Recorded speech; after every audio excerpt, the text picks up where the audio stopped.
Welcome to the Real News Network. I'm Gregory Wilpert, coming to you from Quito, Ecuador.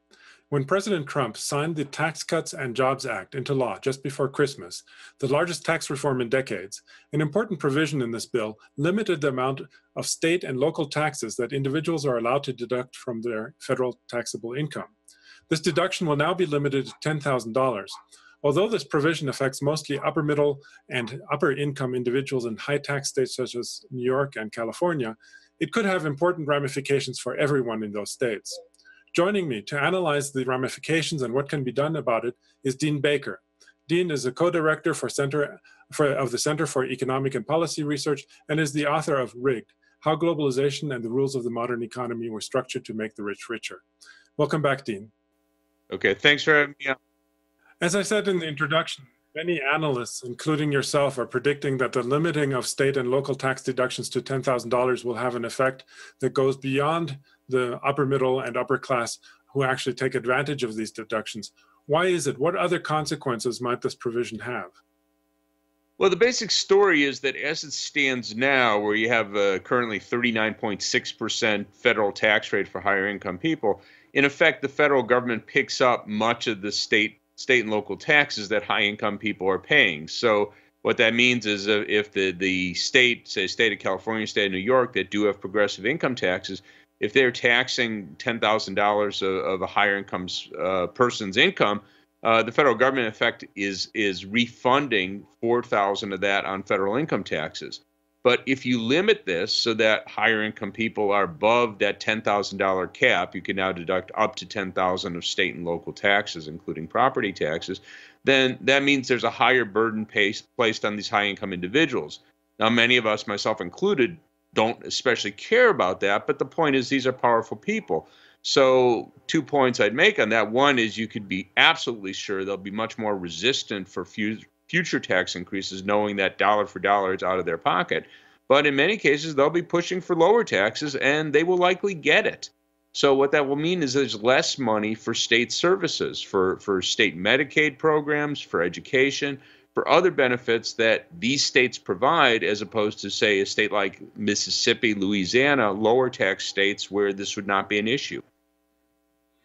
And in a recent article that you published in the magazine The American Prospect, you developed a proposal for how states might circumvent the higher federal taxes because of this limitation on the SALT, that is the state and local tax deduction. Explain your proposal to us.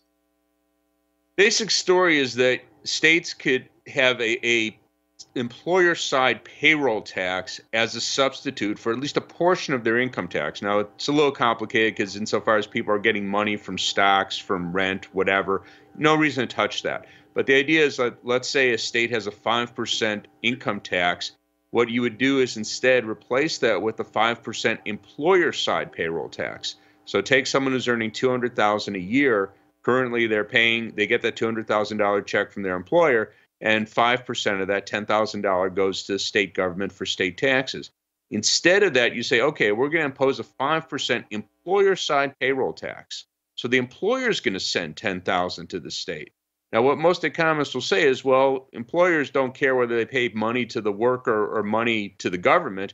If they're paying $200,000 and now they have to pay this 10% tax, well, they're going to take out the worker's wages. So the worker will see a 10% pay cut. Well, that ends up being basically a wash because before they'd been sending that $10,000 to the state as their taxes, now they're getting $190,000 instead of $200,000.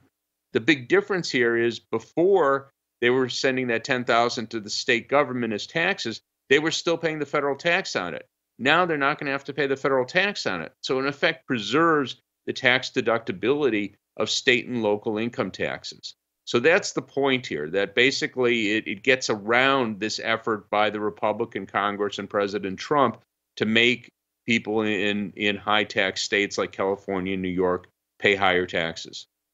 A counter argument to your proposal, though, would then be that limiting SALT deductions is actually a good thing. That is, some people might argue it from a progressive perspective, because it would require high-income individuals to pay more federal taxes, which could then be useful for our things such as federal education or health programs. That is, according to the Tax Policy Center, limiting SALT deduction would increase federal revenue by $36 billion next year, and this could rise up to $90 billion by 2024. What is your response to such an argument? Well, it definitely reduces that. That does mean more revenue for the federal government, but that's coming. It's likely going to come at the expense of revenue to state and local governments, because again, these people are going to be looking to have their taxes reduced.